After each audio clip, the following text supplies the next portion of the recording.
Statement के अंदर हमने तीनों एक्टिविटीज बनानी सीख ली। अब हम एक प्रॉपर क्वेश्चन कर रहे हैं जिसमें आपको पूरा कैश फ्लो स्टेटमेंट बनाना होता है, यानी कि तीनों एक्टिविटीज एक साथ बनानी है। और याद करो मैंने आपको फाइनेंसिंग एक्टिविटी तक का फॉर्मेट लिखवा रखा है। अब उसके बाद का जो काम है ना, उसके आगे आपको ऐड करना होगा फॉर्मेट में, अभी 2-3 लाइनें वो आप वहीं पे ऐड करना, लेकिन मैं क्वेश्चन के थ्रू ही आपको वो चीज बता रही हूँ, ठीक है। अलग से मैं फॉर्मेट उस चीज का नहीं बता रही, इस क्वेश्चन के अंदर ही मैं आपको वो आगे की चीज एक्सप्लेन कर दूंगी, ठीक है। तो देखो क्वेश्चन नंबर 44 है हमारे पास। Following is the balance sheet of मेवांका लिमिटेड एज एट 31 मार्च 2017। आपके पास प्रॉपर एक बैलेंस शीट है और नीचे नोट्स टू अकाउंट्स भी है और कुछ एडिशनल इन्फॉर्मेशन भी है। देखो एडिशनल इन्फॉर्मेशन का थोड़ा सा ध्यान रखना क्योंकि ये चीज हमारे लिए इस्तेमाल होने वाली है इसके अंदर, ठीक है। तो सबसे पहली एक्टिविटी कौन सी बनती है पहले मुझे बताइए। ऑपरेटिंग। तो शुरुआत करते हैं ऑपरेटिंग से ही। आप यहां लिखोगे a cash flow from operating activities. अब आपको याद है कि cash flow from operating activity बनाने से पहले हमें एक वर्किंग नोट बनाना पड़ता है, क्योंकि यहां हमें क्या चाहिए, नेट प्रॉफिट या loss before tax an extra ordinary item. मैं लिखने रही हूँ एक्स्ट्रा ऑर्डिनरी आइटम। इसकी कैलकुलेशन हम कहां करने वाले हैं, वर्किंग नोट नंबर 1 में। तो यहाँ बनाते हैं अपना वर्किंग नोट। तो सबसे पहले net profit as per statement of profit and loss. अभी मिलता कहां से आपको, आपके पास बैलेंस शीट में रिजर्व्स एंड सरप्लस दे रखा होगा। ध्यान से देखो जरा उसे। रिजर्व्स एंड सरप्लस के आगे अगर कोई नोट नंबर है तो आप नोट्स टू अकाउंट्स पे जाओगे। रिजर्व्स एंड सरप्लस के आगे अगर आपको नोट नंबर लिखा है तो नोट्स टू अकाउंट्स पे जाओगे। नहीं दे रखा अगर आपको कोई नोट नंबर, तो रिजर्व्स एंड सरप्लस का current year minus previous year का जो डिफरेंस है वही आपका पॉजिटिव है तो प्रॉफिट, नेगेटिव है तो लॉस। तो देखते हैं जरा इस क्वेश्चन के अंदर नोट नंबर लिखा है। अगर नोट नंबर लिखा है तो भाई नीचे नोट्स टू अकाउंट्स पे आओ। अब उन्होंने दे रखा है कि पहले आपका जो प्रॉफिट था वो 1,20,000 था। तो 2016 में प्रॉफिट 1,20,000 का है और उसके बाद 25,000 का हो गया है। 1,20,000 से 25 का हो गया है, इसका मतलब लॉस हुआ है ना। कितने का लॉस हुआ आपको, हमें यहाँ पे इसको हटाना पड़ेगा। प्रॉफिट नहीं हुआ हमें, अब हमें क्या हुआ है यहाँ पर, लॉस। तो हम यहाँ लिख देंगे net loss as per statement of profit and loss, negative में 95,000, ब्रैकेट लगा दिया हमने। अब पीपीटीआई ऐड क्या करते हैं, पीपीटीआई मेन तो यही चाह रहा है, provision for tax, propose dividend और ट्रांसफर टू जनरल रिजर्व और इंटरिम डिविडेंड। सबसे पहले ढूंढो कि क्या प्रपोज डिविडेंड है क्वेश्चन के अंदर, कहीं पे नहीं है प्रपोज डिविडेंड ना। आपको इधर उधर कहीं ढूंढने की जरूरत नहीं होती, एडिशनल इन्फॉर्मेशन में देखना होता है बस। Provision for tax, provision for tax है ना, नोट्स टू अकाउंट्स में देखो। देखो प्रोविजन फॉर टैक्स भी और नीचे टैक्स पेड भी है। मैंने आपको ये बात समझाई थी कि अगर आपको प्रोविजन फॉर टैक्स का सिर्फ ओपनिंग क्लोजिंग बैलेंस दे रखा है, यानी कि प्रीवियस ईयर और करंट ईयर है, तो करंट ईयर वाला ऐड करते हैं, प्रीवियस ईयर वाला लास्ट में जाके लेस करते हैं। लेकिन यहाँ पे एक तीसरी इन्फॉर्मेशन भी है, उन्होंने खुद बता दिया कि टैक्स पेड कितना है। जब उन्होंने खुद बता दिया टैक्स पेड कितना है तो प्रोविजन कितने का बना होगा हमें नहीं पता। तो आज आप प्रोविजन फॉर टैक्स का अकाउंट सीखोगे कि प्रोविजन फॉर टैक्स का अकाउंट कैसे बनता है। तो वर्किंग नोट नंबर 2 बनाते हैं, प्रोविजन फॉर टैक्स, ठीक है। इसका opening balance by balance BD, to balance CD. आपको पता है प्रोविजंस के जो बैलेंसेस होते हैं वो क्रेडिट साइड से स्टार्ट होते हैं। 70,000 ओपनिंग बैलेंस है और क्लोजिंग बैलेंस है 68,000। टैक्स पेड दे रखा है तो टैक्स पेड लिखोगे आप यहाँ पर टू बैंक अकाउंट के नाम से। 53,000 का आपको टैक्स पेड दे रखा है। तो बताइए जरा इस साइड का टोटल कितना आ रहा है, 21,000 टोटल आ रहा है इस साइड का, तो इधर भी 1,21,000 लिखना है। तो जो यहाँ पर डिफरेंस आएगा वही बेसिकली आपने इस साल प्रोविजन बनाया है, तो इसे लिखोगे by statement of profit and loss. ये निकाला आपने बैलेंसिंग फिगर से। तो ये आ गया आपका 51,000, यानी कि इस साल आपने 51,000 का प्रोविजन बनाया है, तो उसे आप यहाँ पे लिखोगे प्रोविजन फॉर टैक्स। आपने वर्किंग नोट नंबर 2 में इसकी कैलकुलेशन दिखा दी है, ठीक है। अब ट्रांसफर टू जनरल रिजर्व, कोई जनरल रिजर्व मुझे नहीं दिख रहा है क्वेश्चन के अंदर। इंटरिम डिविडेंड भी एडिशनल इन्फॉर्मेशन में होता है, वो भी नहीं है। रिफंड ऑफ टैक्स भी नहीं है, ना कोई एक्स्ट्राऑर्डिनरी आइटम की बात हुई है। तो यहीं पे हमारा क्वेश्चन सॉल्व हो जाता है। तो ये 44,000 आपका नेगेटिव में आ रहा है, तो आप इसे लिखोगे net loss before tax and extra ordinary item. ठीक है, तो यहां पर भी हम इसको लॉस कर देते हैं और ये आ गया हमारा 44,000। ठीक है, अब ऐड क्या करते हैं हम, non cash and non operating expenses, जिसको आपने कैसे याद किया हुआ है, पेड लीव। ठीक है, तो पेड लीव के लिए पी क्या है हमारे पास, premium paid.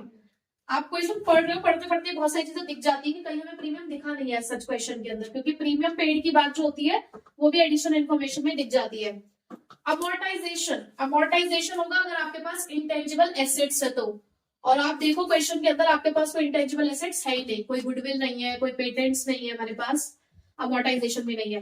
Interest on borrowings, क्या आपके पास बोरोइंग्स है, बोरोइंग्स है आपके पास क्वेश्चन में, लॉन्ग टर्म बोरोइंग्स है, और देखो उसके आगे परसेंटेज भी लगा है 10%। नीचे कोई बात नहीं लिखी होती तो मैं प्रीवियस ईयर के बैलेंस पे यानी कि 60,000 पे 10% निकाल देती, लेकिन उन्होंने एक बात बोली है that additional loan was taken on 1 जुलाई 2016।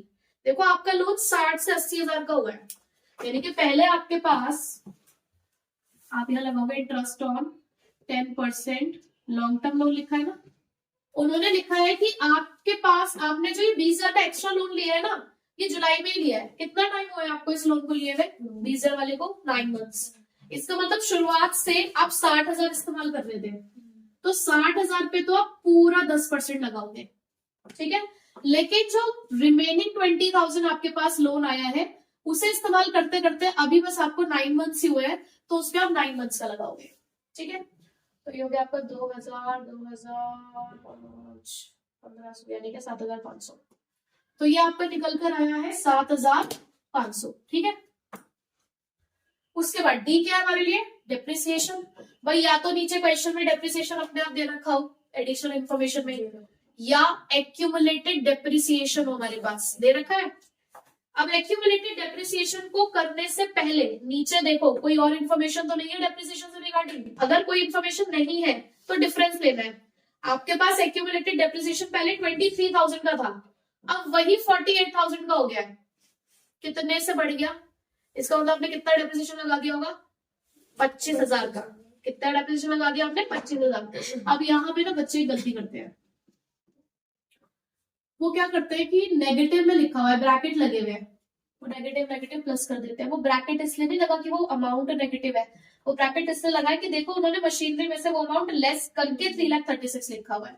ठीक है, तो है वो आपके लिए पॉजिटिव ही। तो डेप्रिसिएशन आप कितने का लिखेंगे यहाँ पे, 25,000 का। ठीक है, उसके बाद नेक्स्ट क्या है हमारे पास, एल। एल मतलब लॉस ऑन सेल।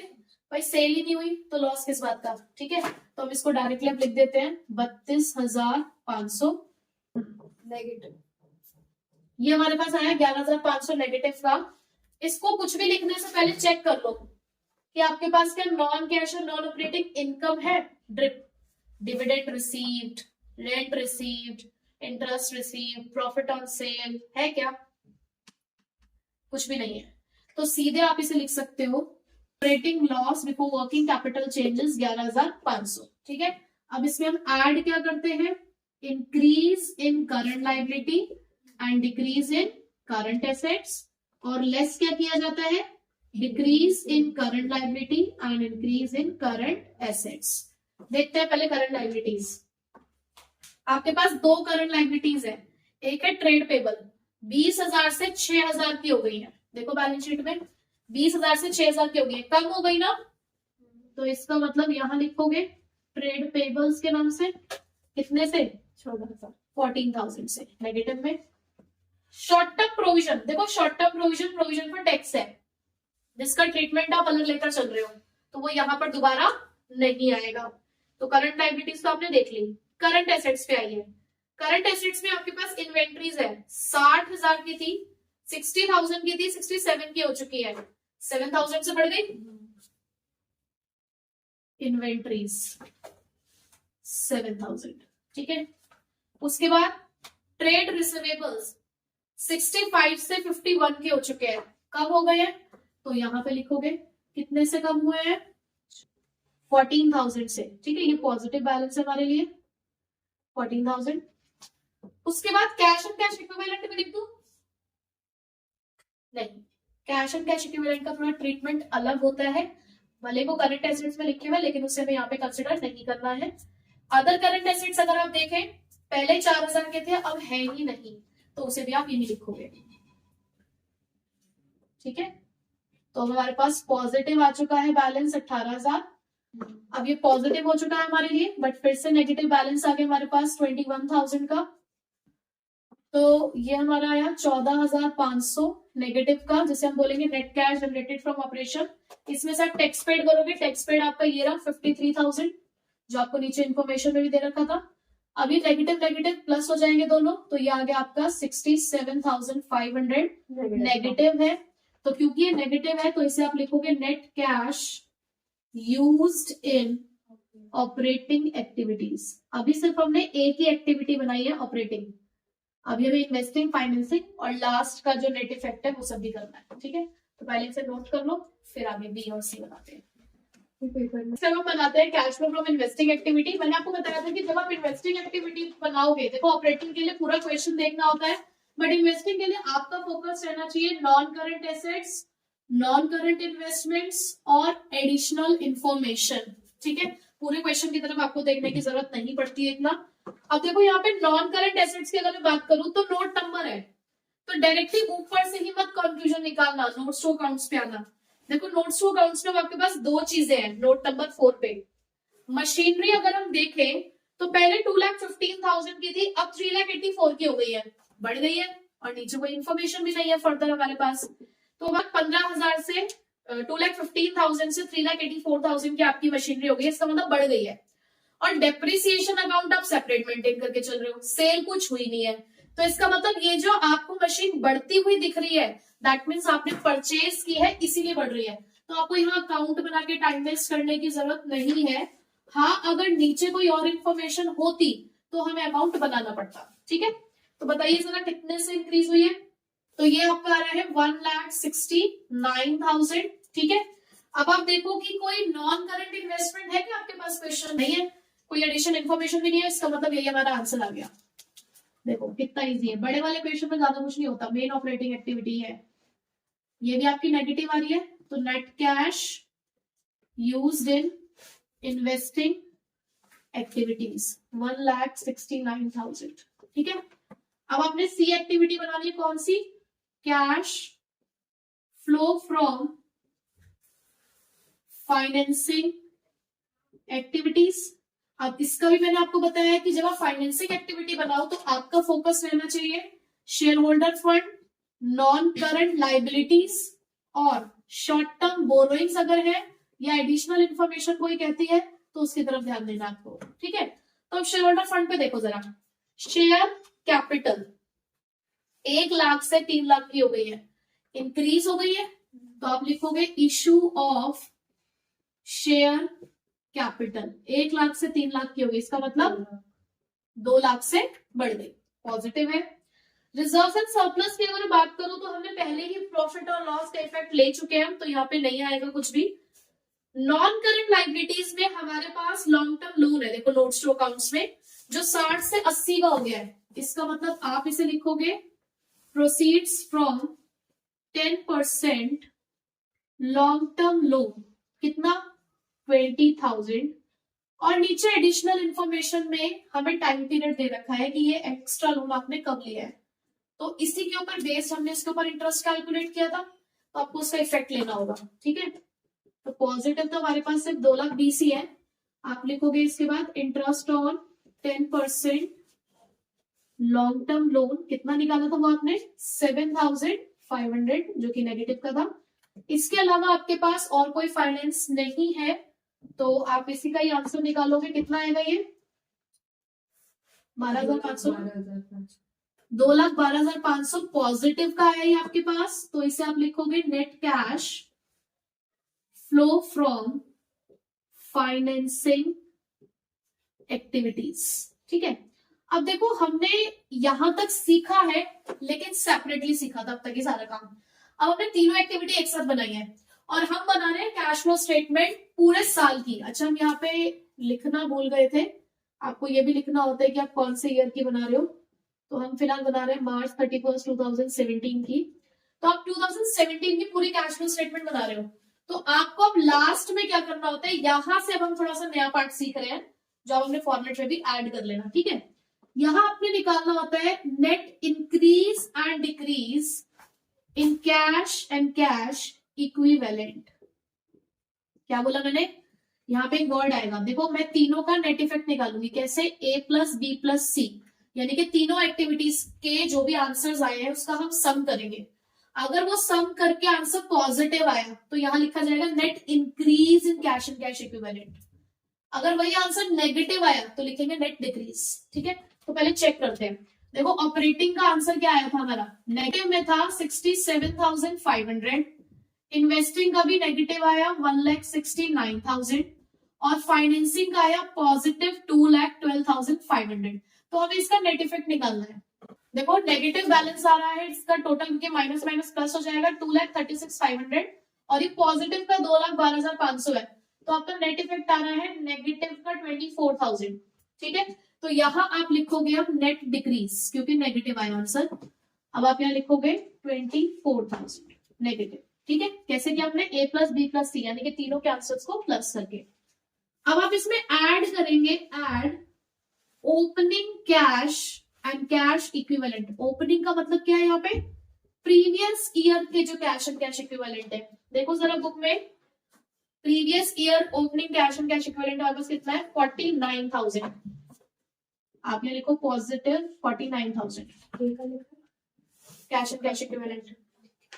उसके सामने चेक करिए जरा कि क्लोजिंग कितना है, 2017 का कैश एंड कैश इक्विवेलेंट कितना है 25,000। अब आप इसको सॉल्व करो जरा, कितना आ रहा है 25,000। तो ये आपका आंसर मैच होता है हमेशा। अगर आप पूरी कैश फ्लो स्टेटमेंट बनाते हो तो नेट इफेक्ट के बाद जब आप ओपनिंग प्लस करोगे तो आपका आंसर हमेशा क्या आना चाहिए, closing cash and cash equivalent. अगर आपका आंसर मैच नहीं करता क्लोजिंग से, दैट मींस आपने कुछ गड़बड़ करी है। जैसे बैलेंस शीट में टोटल होता है टैली, ऐसे ये हमारा टैली कर देता है कि हमने सब कुछ करेक्ट किया है।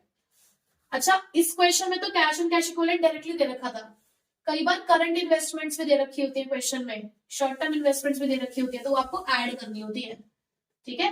कैश एंड कैश इक्विवेलेंट अलग लिखा होता है, करंट इन्वेस्टमेंट्स अलग लिखा होता है, तो दोनों को प्लस करके टोटल बनता है, ठीक है। तो ये था हमारा प्रॉपर एक full fledge question cash flow statement का।